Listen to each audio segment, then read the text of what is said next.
on CBS News, up to the minute, another step toward war with Iraq. These are material omissions that, in our view, constitute another material breach. And power struggle in the Senate as Republicans consider whether Trent Lott will lead them.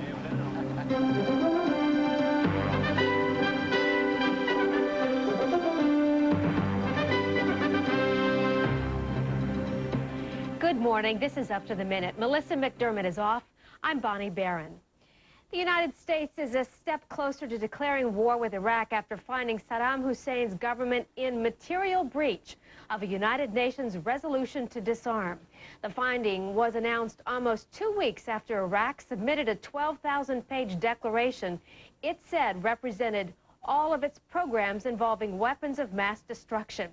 The declaration was mandated by the UN resolution, to which Iraq agreed in an attempt to avoid war with the U.S. and its allies. According to Secretary of State Colin Powell, that attempt is failing. Resolution 1441 calls for serious consequences for Iraq if it does not comply with the terms of the resolution. Iraq's non-compliance and defiance of the international community has brought it closer to the day when it will have to face these consequences. Powell's comments came after Chief UN Weapons Inspector Hans Blix told the Security Council Iraq's 12,000 pages contain nothing new. But one should say, in addition, I think that an opportunity was missed in the declaration to give a lot of evidence. And well, they can still provide it, and I hope they provide it to us orally, but it would have been better if it had been in the declaration. According to Secretary Powell, Iraq had failed to account for more than 30,000 liters of biological agents, efforts to buy uranium from the African country of Niger, 400 bombs capable of carrying biological agents, and 30,000 munitions that could be filled with chemical agents. Iraq says the material breach allegation is baseless and not shared by the international community. CBS's Lee Cowan reports from Baghdad. Iraq's official response came from Saddam Hussein's mouthpiece, who in carefully worded English told the world that Iraq wasn't hiding anything. As I said, we're not worried. It's the other party that is worried because there's nothing that they can pin on us. But after less than an hour of questioning, even that seemed a contradiction. I would be silly to say we're not worried. Iraq had been pinning its hopes on showing an almost overly cooperative spirit with UN weapons inspections, now in their fourth week here. But with that strategy overshadowed by the UN's criticism of the roadmap inspectors were hoping to follow, Iraq is now preparing not so much for war as for a devastating PR campaign. U.S. officials reportedly have evidence that Saddam Hussein is willing to destroy not only his own oil wells, but his power plants, even food supplies during an attack, in order to blame it on U.S. bombs and garner Arab support. It's a charge Iraq vehemently denies. That's preposterous. I don't know how anybody can believe that even. There's precedent. Saddam Hussein did it in Kuwait as he abandoned the country in 1991, setting fires to oil wells that took months to put out. None of that will happen as long as UN inspectors are still on the ground, and Iraq is doing everything it can to keep them here. A list of its top scientists to be interviewed by the UN is due by the end of the month. The list is one thing. Providing those scientists for the interviews may just be another chance for Iraq to stall. Lee Cowan, CBS News, Baghdad. The U.S. Senate Republican leader is vowing to fight to keep his job. A spokesman for Trent Lott says he will become majority leader, despite growing calls for him to step down over racially insensitive remarks. Terry Okita reports. In a mini campaign blitz, Senator Trent Lott is said to be working the phones, lobbying fellow Republicans to keep him on as majority leader. But support is waning. I can't imagine if someone had written out a script how he could have handled it worse. Some GOP colleagues say during his acts of contrition, Lott has made commitments to several controversial issues, like affirmative action, that could have serious consequences for the party. And many are beginning to doubt his leadership skills. A new CBS News New York Times poll shows 45% of Republican National Committee members don't think Lott should continue as majority leader. 20% do, 35% are still undecided. If Senator Lott doesn't become GOP leader, there's speculation on who's next in line, and each day the list gets longer. Names being bandied about: Bill Frist of Tennessee, Don Nichols of Oklahoma, Pennsylvania's Senator Rick Santorum, and Kentucky's Mitch McConnell. Political experts say Lott's survival will depend on his loyalty and commitments of the past. It really is like a senior class election for president in high school. It's among the class. Everybody knows each other. Everybody remembers whether they have been a good friend when they needed them. Lott needs 26 votes to retain his leadership post. Right now, it's believed he has about half that. In the next 2 weeks, it will either be a Merry Christmas for the senator or a new year filled with change. Terry Okita, CBS News, Washington. Scores of people in Lott's home state of Mississippi are recovering after a late autumn tornado. The twister tore through a retail center that was jammed with holiday shoppers on Thursday. At least 50 people were hurt, 2 critically. The West Coast is also dealing with some wild weather. CBS's John Blackstone has that. Already storm-battered Northern California got soaked again. In San Francisco, heavy rains combined with strong winds and unusually high tides. In places, the bay spilled over into the city. Throughout the region, roadways underwater left drivers stranded with stalls and accidents. The leading edge of the storm hit wine country north of San Francisco first, turning vineyards into fields of mud.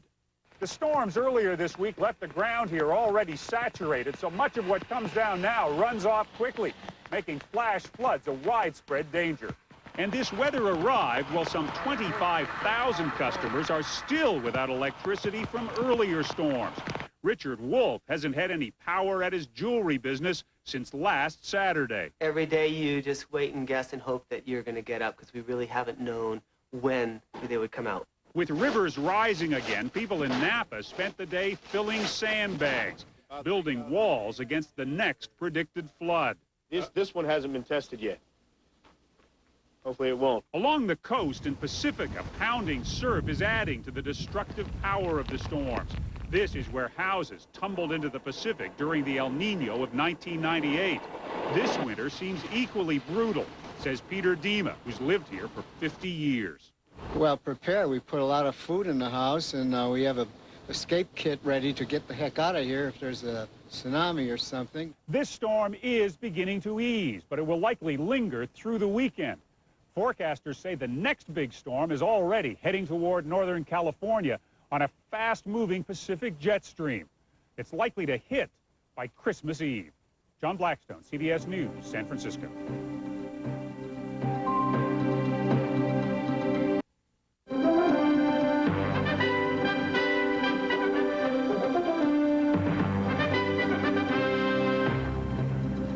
Police in Ohio are investigating a woman who fooled her entire town and collected more than $10,000 for the daughter she said was dying of leukemia.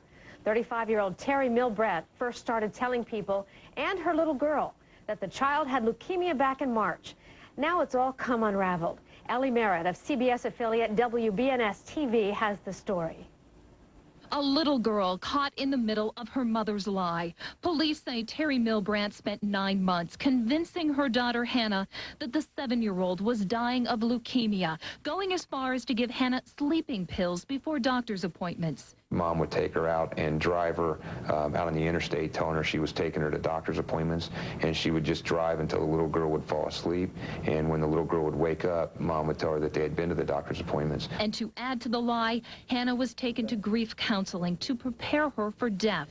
Just part of the act that police say Terry put on in front of neighbors and friends. And also she had shaved her head, and not only did they cut her hair short, but they made it appear as her hair was clumped. As if Hannah had lost her hair during a cancer treatment. And the claims that Hannah had cancer went even further. Donations were collected, thousands of dollars, to pay the little girl's medical bills that didn't even exist. Sounds like a good scam to get money. The Urbana Fire Department stepped up, donating $700. We've been to bake sales for her. We've been to birthday parties.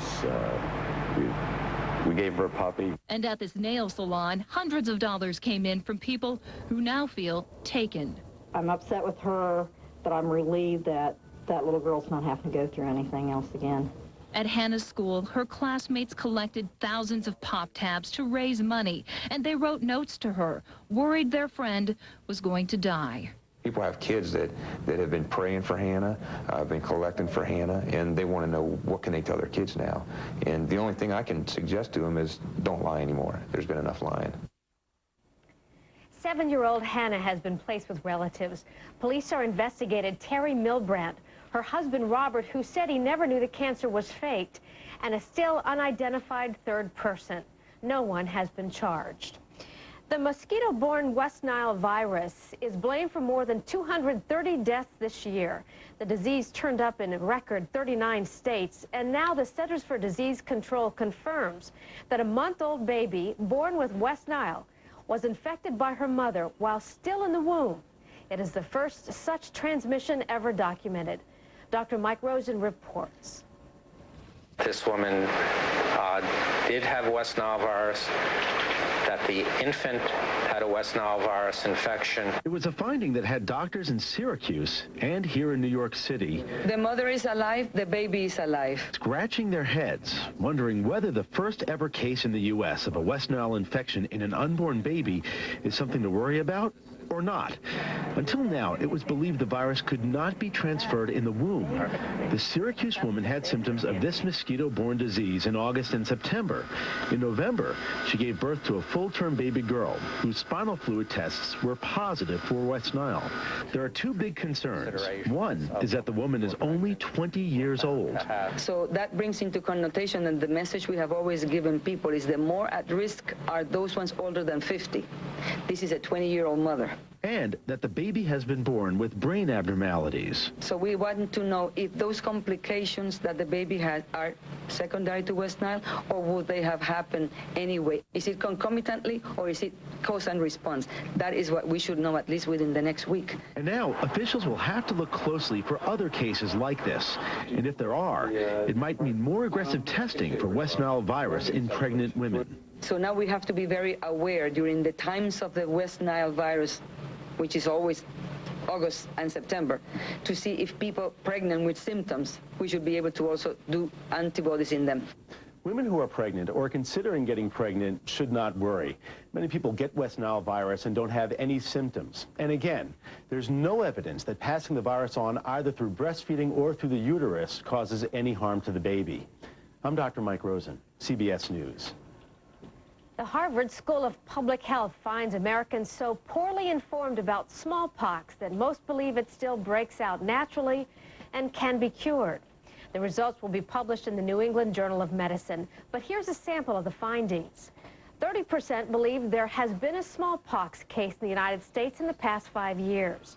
The last U.S. case, though, was in 1949, and the last in the world was in 1977. 78% thought medical treatment for smallpox would prevent death or serious illness. There is no proven treatment after symptoms start. 25% say that it was likely they would die from the smallpox vaccine. The actual death rate is less than 3 per million. The possibility of side effects is the main drawback of widespread smallpox vaccination. And it's the reason a biotech company in Texas is working on a pill that could potentially eliminate the need for needles. Wendy Rigby of CBS affiliate WNEM-TV reports. This is the new way we prepare for war, a stealthy war against the uncertain threat of bioterrorism. Smallpox claims the lives of 25 to 30% of its victims, leaving scores of others blinded and scarred for life. The current needle prick method of vaccine delivery has scary side effects, like open sores that ooze infectious virus for several weeks, and many groups of people will be ineligible for the vaccine. That's why San Antonio's InCell Corporation is coming up with a patented tablet vaccine to protect people from smallpox, more people than the government stockpiled vaccine can protect. I would believe for this particular agent that the bioterrorism threat of smallpox as a weapon of mass destruction would be eliminated. It would be removed, it would be done, it would be over with. These San Antonio scientists have been working on an oral smallpox vaccine for about a year now. Using a cell line derived from hamster kidney cells, a laboratory strain of smallpox that cannot grow in humans has been made in a lab. By swallowing the formulation in a tablet, people form immunities without side effects. It's a method similar to the highly successful coyote bait dropped in rural parts of South Texas to help eliminate a growing rabies threat. It's really an exciting time because I believe within the next 2 months we will have a formulation and a delivery method that we could start our clinical trials in people. Animal trials in mice, rabbits, and sheep begin this week. Researchers say the challenge is to make sure the tablet is safe, effective, and can be manufactured on a large enough scale to do all of the testing as quickly as possible. The time is now. The time is now, and we're building on what we already know. Wendy Rigby for CBS News. INCEL is trying to drum up funding, both private and government, to speed the process along. You're watching CBS News Up to the Minute. We'll be right back. It's coming up on 20 minutes past the hour. Top stories on Up to the Minute. Secretary of State Colin Powell called Iraq in material breach of Security Council resolutions for failing to submit an accurate report on its weapons programs. Tennessee Senator Bill Frist says he'd like to replace Trent Lott as Republican leader. And 3 leading senators say they'll support Frist. Lott is apparently still fighting to keep his job. A so-called quartet of Middle East mediators, the U.S., UN, European Union, and Russia, meet today in Washington to discuss a roadmap to peace that guarantees statehood for Palestinians and security for Israel. A dozen of the nation's biggest brokerage firms have agreed to pay nearly $1 billion and to restructure in a landmark settlement of conflicts of interest. An afternoon announcement is planned. CBS Market Watch reports top executives will likely be spared prosecution. In Tokyo today, the Nikkei index eked out a 19-point gain, despite worries about a possible war with Iraq that sent Wall Street lower. Ed Crane has that. Good morning. It's shaping up as a frantic Friday. Investors should brace for a very volatile trading day on Wall Street. This is the first ever quadruple witching day when 4 different types of futures and option contracts expire at the same time and money goes looking for a new home. Talk that Iraq failed to meet weapons inspection criteria made for a very nervous session and a negative close Thursday for a 3rd straight day. The Dow dropping about 1% on an 82-point loss. The percentage loss a bit less for the NASDAQ, which fell 7 points. Despite strong earnings, Oracle failed to ignite a tech rally. It closed higher, but Dow components, Microsoft, and Intel were down. A big deal in the defense sector. General Dynamics buying all of General Motors' current defense businesses in a multi-billion-dollar deal. General Dynamics finished up on that news, as did competitors Northrop Grumman and Lockheed Martin. Dole went up about 14%, but if you have that stock, you may not have it for long. Dole's chairman is offering to buy up all outstanding shares he doesn't already own for $2.5 billion. He wants to take the giant fruit and vegetable company private. A judge in Venezuela issued an injunction to stop for the moment the workers' strike that shut down oil exports from OPEC's number 5 producer. For now, crude prices are holding at about $30. Gold, on the war jitters we spoke of a moment ago, cruised up to $355 for a time Thursday before settling lower. And a congressional panel clears former SEC Chairman Harvey Pitt of wrongdoing in the nomination of William Webster to head an accounting oversight panel. Get more business and financial news around the clock at cbs.marketwatch.com. At the NASDAQ market site, I'm Ed Crane, CBS Market Watch. It's a stormy Friday forecast. The satellite map shows storm clouds covering the entire East Coast, with gray skies also seen across the Great Lakes and Midwest. It's also very stormy up and down the West Coast, and a thick cloud cover extends from Southern California to northern Washington. Later today, gale-force winds continue to whip sheets of heavy rain over the West Coast, while wind-blown snow piles up across the lower western mountain ranges. It'll be windy and cold with periods of light snow across the upper Midwest and central Great Lakes. And a soaking rain pelts the eastern seaboard as temperatures briefly rise into the 50s and 60s. In sports, remember how the Lakers swept the Nets in the NBA Finals? Hard to believe it was just 6 months ago. The Lakers returned to the Meadowlands last night and got blown away. They missed 12 of their first 13 shots. So the Nets took charge early and never looked back. Jason Kidd had 27 points, 11 rebounds, and 8 assists. Lucius Harris had 19 points. Kenyon Martin, 16. For the Lakers, Kobe Bryant was 5 for 18 in the first half, although he finished with 21 points. Shaq only took 7 shots in the first half. He finished with 19. Nets win 98-71, leaving the Lakers 2-12 on the road, 10-17 overall. The New York Yankees are hoping for big things from their newest player, Godzilla, as he's known. Real name, Hideki Matsui. He is Japan's biggest baseball star, a power-hitting outfielder with a .304 career average. Matsui has been trying to put on pinstripes since August. Now he has a $21 million 3-year deal to do just that. Matsui told a Tokyo news conference today that he's ready to give his new team his best.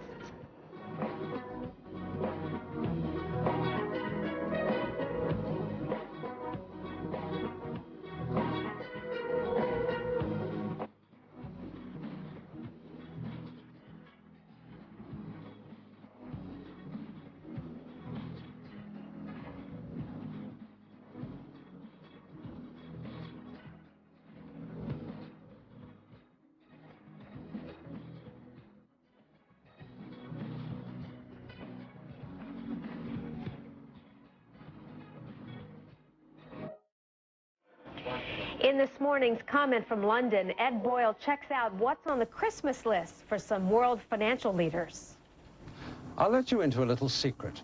The British Treasury Secretary will be getting some rather unusual Christmas presents this year from people he barely knows. I've got one here, as a matter of fact. It's a shirt. A used shirt, sent in by a disgruntled businessman who wants to remind the British government they've already taken all his profits in taxation and tied him up in rules and red tape, so they might as well have the shirt off his back as well. A pointed little one-man joke, end of story? Not quite. This all began in Germany, where industrialists took a dislike to the tax policies of their government and started to send shirts to Chancellor Schroeder. The poor man has so far been bombarded with 6,000 Teutonic tailored garments, many in gaudy colours, most of them unlaundered, many of them extremely smelly, and all making the same rather crude political point. The German Chancellor's office ran out of hangers in 2 days flat. Well, never to be outdone by the Germans, British businessmen are busily unbuttoning right now and threatening to throw in the odd sock, braces, even pinstripe suits.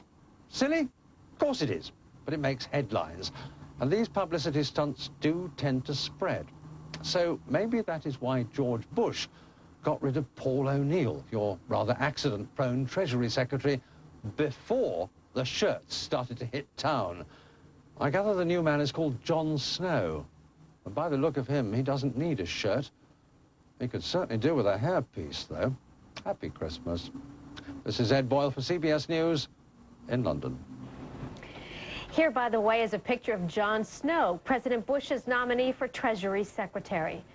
Now, with just a few days to go, we take you to the busiest place on Earth, the North Pole. Actually, North Pole, Alaska, a one-time trading post that's turned into a tourist mecca, where busy old St. Nick has a steady stream of visitors. This is CBS News, up to the minute.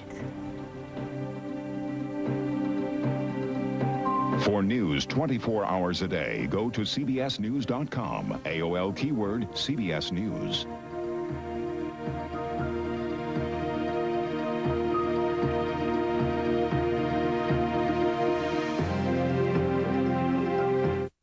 For information about Up to the Minute, go to uttm.com or email us at uttm@cbs.com. Experience CBS News.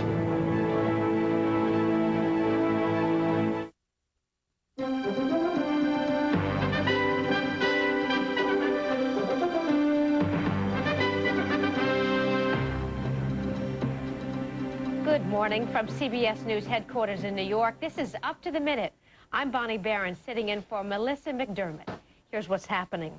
The world's 5th largest oil supplier is on the brink of civil chaos this morning. 1 million people are expected to gather outside the presidential palace in Caracas, Venezuela today, demanding President Hugo Chavez either step aside or call new elections. A general strike is now in its 19th day. It has paralyzed the country. The Supreme Court ordered oil workers back to work yesterday, but it's unclear if any will heed the order. The huge drop in Venezuela's oil production sent world crude oil prices to a 2-year high. CBS's Bill Whitaker is in Caracas. This is the sound of Venezuela today. The world's 5th largest oil exporter is running out of gas. Lines of desperation, some miles long, at every gas station in Caracas. Drivers pushing, praying for one last drop. This is absurd, he says. We are a country with an abundance of oil. The goal of the now 18-day national strike is to choke off commerce, oil, and income to topple President Hugo Chavez. But the president said again last night he won't be forced from office, so it's the people taking the hit. This taxi driver waited hours for a rumored oil delivery. I'm currently on fumes, he says. The station owner says there's no gas here, there's no gas anywhere. I feel ashamed to see people lining up at midnight waiting for gas that will never come.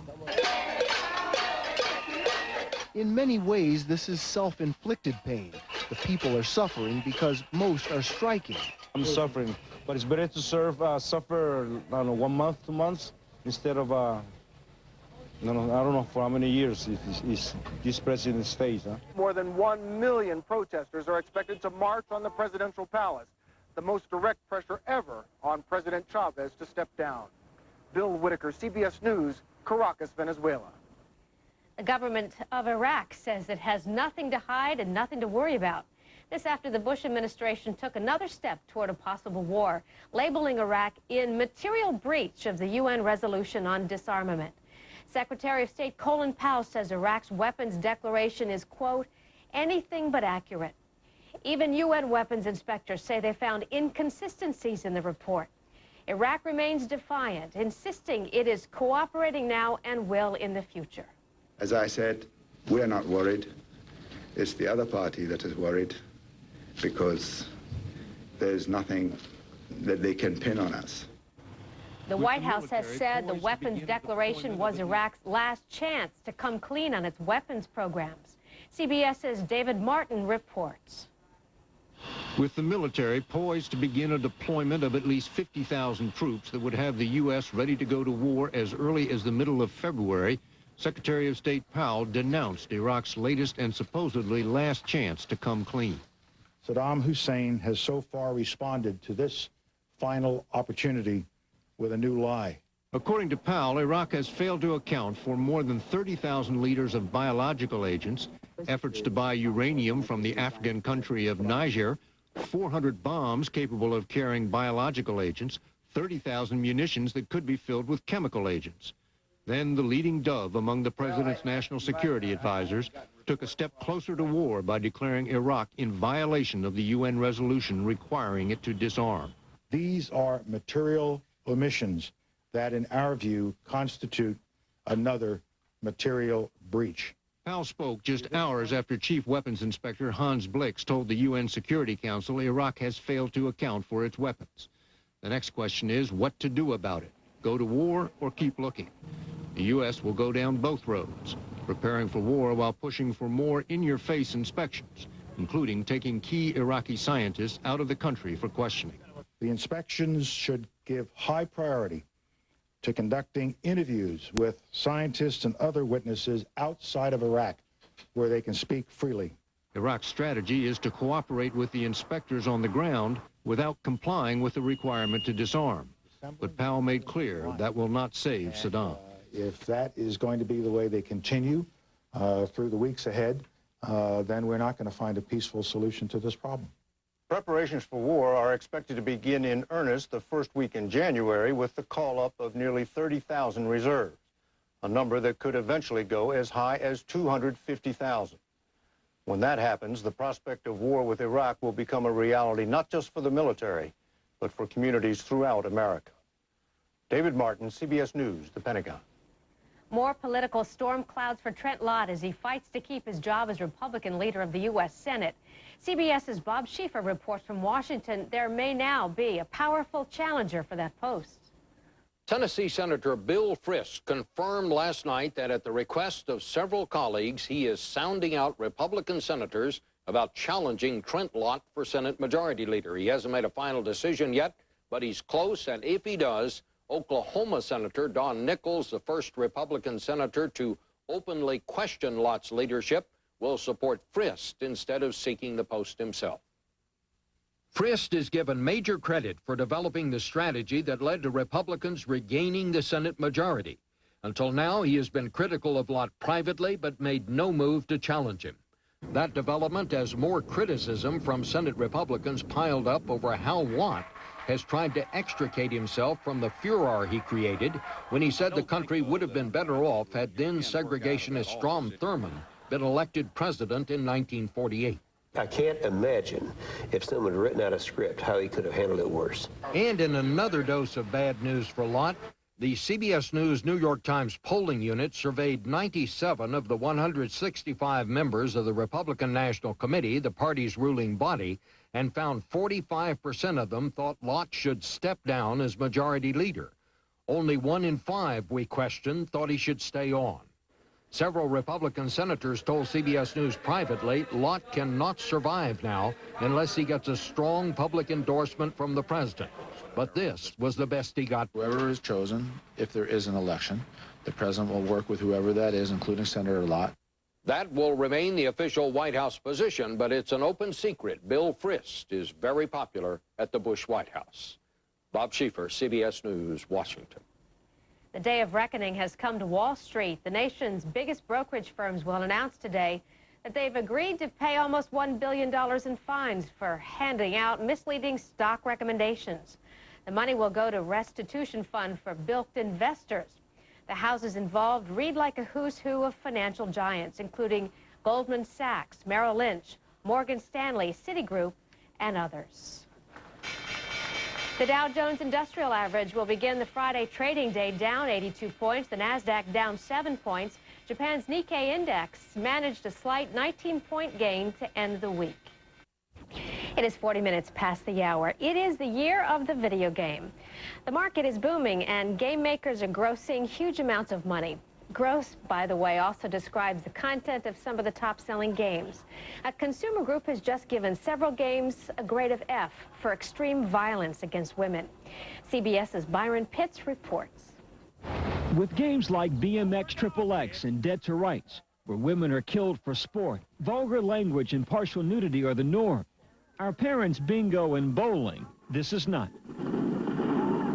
But these games are available in stores across America. And despite age restrictions, children are still buying them, playing them, and say advocacy groups being influenced by the violence. They give you a thrill. You know, it makes you feel like you're floating. I am issuing for the first time ever an overall grade of F. The National Institute on Media and the Family, which monitors video game violence, gave the industry its lowest grade ever, saying the games have become more graphic and more violent, especially against women. Case in point, Grand Theft Auto, Vice City. Okay, you proved your point. Now get lost. In that game, you get rewarded if you kill the prostitute, if you kick her brutally to death, after you have sex with her. It's a minefield parents must maneuver through this Christmas. It's tough choosing a game. I look for action, but not violence, Steve. But according to the video games industry, 83% of these games are bought by parents. Parents are the gatekeepers. They are already there buying these games. We don't censor the products. We don't tell parents what they can and can't buy for their children. The game doesn't make the kid buy it. The kid makes himself buy it. Despite that debate, video games have become an $8 billion business, which is nearly as big as the movie industry in the U.S. Byron Pitts, CBS News, New York. If you have young people or people young at heart on your shopping list, then you're probably going to be contributing to that $8 billion business. But rest assured, there are plenty of good choices for video game players of all ages. And here with his annual list of games worth your consideration is up-to-the-minute computer consultant John Quain. Good morning. Hi, JQ. Nice to see you. All right, what have you got for us today? Well, I've got lots of great things for different age groups to show you. PC, GameCube, PlayStation 2, everything. We'll start with something that's sort of the phenom of this year has been The Sims. You might have read about it. It's for simulation. It's sort of an online or perhaps an on your PC soap opera. Well, The Sims Online has started.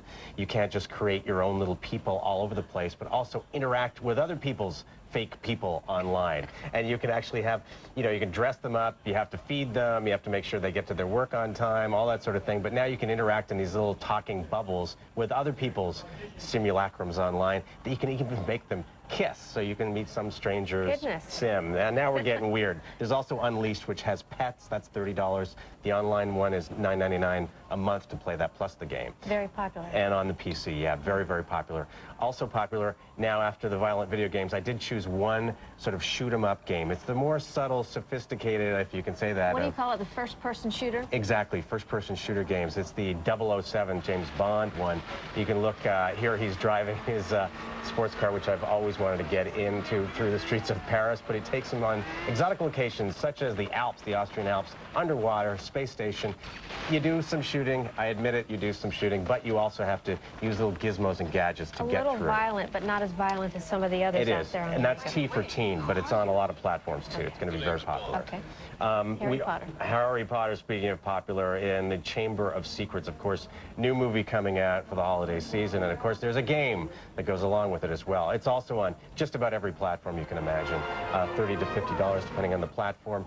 Beautiful graphics, three-dimensional images, back at Hogwarts again. So you're going to see that everywhere. Parents won't be able to get away from that one. Another version of Roller Coaster, I guess. That's right, something called Roller Coaster Tycoon 2. Great game, really liked it a lot. It's on the PC platform, so on a Windows machine. You actually build your own roller coasters, or you can use ones that are already there. They have 25 different roller coasters from Six Flags, different places all over the world. You also have to put it in the theme park. You can choose a theme for it, put in things like bathrooms, and try and make a little bit of money. Virtual money off of it. And the next one is one for girls. That's right. The things that there are a few for girls here. Nancy Drew has a couple of titles that you'll see on shelves this holiday season: The Secret of the Scarlet Hand and Ghost Dogs of Moon Lake. Each title is about $20. They work on Windows machines. They are great for girls because you really are playing Nancy Drew. You do solve a mystery in the first one, the Mayan relics, and you have to figure out the clues. The second one is about an old gangster and these scary dogs at the lake that actually remind me of Hound of the Baskervilles. Sounds like a good one. It is. I think they're great. All right. You've also got Lord of the Rings, another one. Of course, yeah, Lord of the Rings. Again, another movie tie-in with that game. It's out on a lot of platforms. If it's not already out on all of them, it will be right after the holidays. So that's going to be one a lot of kids want. They integrate a lot of live video sequences into this game. Looks beautiful. There's a lot of emphasis on swordplay, though. So if you're a little concerned about some of the violence or fighting, there is a lot of swordplay in that one. You have one for the younger folks. Right. There are some great things for little kids. Dora the Explorer, the backpack adventure. It's only $20. It's on PCs for ages 3 and up, and you have to help her return books to the library. Solve little puzzles. Yeah, I think that's pretty good. So return books to the library, puzzles, and little challenging things to do along the way. Animals? Animals. Animal Crossing is on the GameCube platform. That's a popular one for little kids. It's about $30. It looks not as sophisticated as some other graphics, but it's very cute. You have to get a job, you have to move towns, and you have to get these animals around. I think that's great. Teach little kids how to get a job. Teach a few adults how to get a job. Right, but it's a lot of fun. Okay. Super Mario Sunshine. Kids are addicted to this one. If you don't know what to get some friend's kid, I think Super Mario Sunshine, if they don't have it, it's about $50. Also on the GameCube. Great fun little game.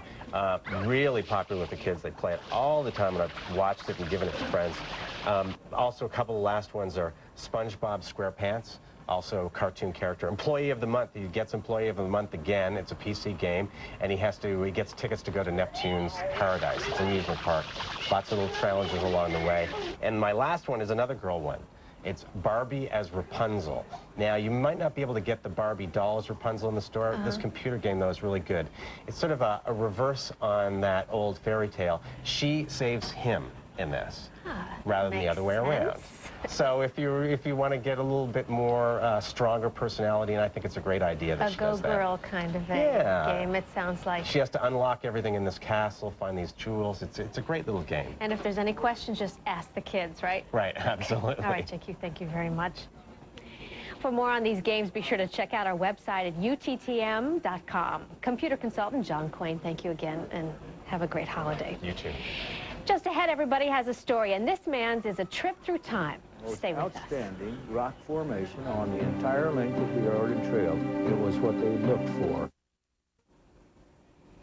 50 minutes past the hour. Top stories on Up to the Minute. In a deal to be announced this afternoon, Wall Street's biggest brokerage houses will pay nearly $1 billion in fines to settle conflict of interest charges. Secretary of State Colin Powell called Iraq in material breach of Security Council resolutions for failing to submit an accurate and complete report on its weapons programs. And Tennessee Senator Bill Frist has come forward as a potential replacement for Senate Republican leader Trent Lott. It's a stormy Friday forecast. Your satellite map shows storm clouds over the entire East Coast, with gray skies also across the Great Lakes in the Midwest. It's also very stormy up and down the West Coast, a thick cloud cover extending from Southern California to northern Washington. Later today, gale-force winds continue to whip sheets of heavy rain over the West Coast, while wind-blown snow piles up across lower western mountain ranges. It'll be windy and cold with some light snow across the upper Midwest and central Great Lakes. A soaking rain pelts the east, where temperatures briefly rise into the 50s and 60s. Los Angeles could get another 2 inches of rain today. Yet another powerful storm system is headed south after drenching San Francisco. Part of the city is underwater, and flood warnings extend to Marin County. In Mississippi, 40 people were hurt when a tornado ripped through a shopping center filled with holiday shoppers. No one was killed, but the local Walmart was badly damaged. CBS's Steve Hartman now with his latest attempt to demonstrate that everybody has a story. This time it's a man, a monolith, and a legacy in Behrend, Nebraska. Maybe because the odds are so astronomical. Okay. Or maybe because I just like thinking there's a reason we meet the people we do.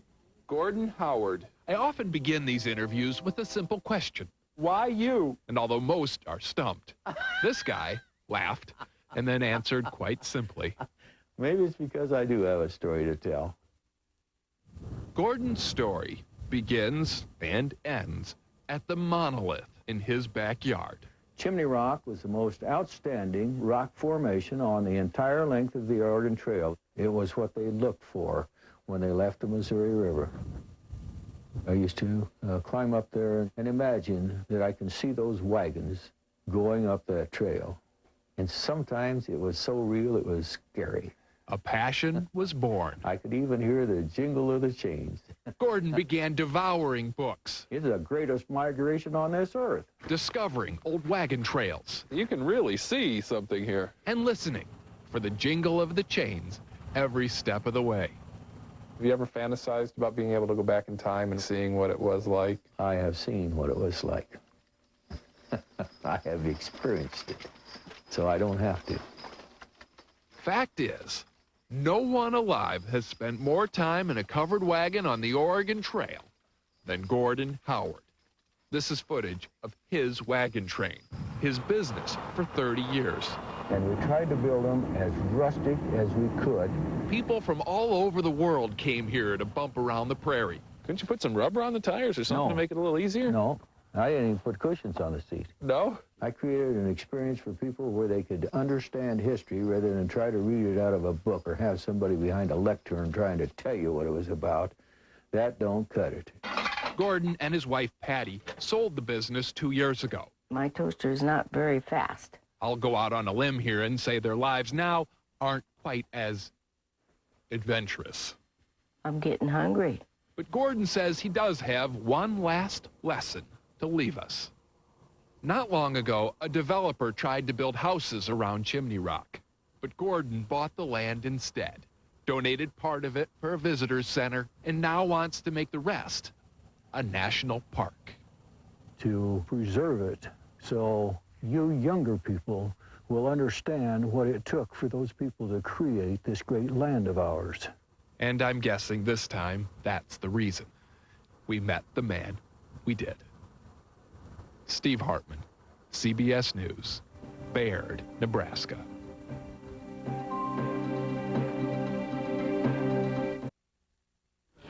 There is now a fifth survivor millionaire. A 34-year-old used car salesman and part-time actor won Survivor Thailand last night in an episode chock full of intrigue and double cross.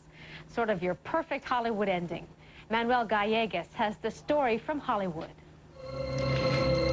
Survivor Thailand, the finale. The winner of Survivor Thailand, Brian. A live audience, 16 castaways, 2 finalists, and 1 new millionaire. 8,000 miles away, back in Thailand, the final immunity challenge came down to a test of will and endurance. Don't let the money slip through your fingers. In a torturous pose, Jan and Clay bailed out, giving Brian immunity, and for Brian, the only thing left to do was vote off Jan. It was a strategy that paid off. Before the final vote, jurors had one last chance to speak their mind. You are the epitome of the trashy used car salesman. And I have to tell you, it really hurt. Yes, sir. From there, it was off to the live reunion, a chance for the now healthier and well-groomed contestants to air their differences. Would you have changed your vote? Yes, sir. Really? Yes, sir. Even for Clay, somebody that you seem to like less? That would have been tough. From Thailand, Survivor now moves to the Amazon. That's already been shot. And soon they'll be casting for Survivor number 7. Manuel Gallegos, CBS News, Hollywood. The Hollywood Foreign Press Association announced its nomination for the Golden Globe Awards, and the headline reads, Chicago. The film based on the Broadway musical gathered the most nominations, 8, including Best Musical or Comedy and Best Acting for stars Richard Gere, Renee Zellweger, and Catherine Zeta-Jones. Other nominees include The Hours, Gangs of New York, The Two Towers, and About Schmidt with Jack Nicholson. So it's a syndrome. HBO led the way in the television category with 26 nominations. That's the most by any network in the past decade. You're watching CBS News up to the minute. For news 24 hours a day, go to cbsnews.com. AOL keyword CBS News.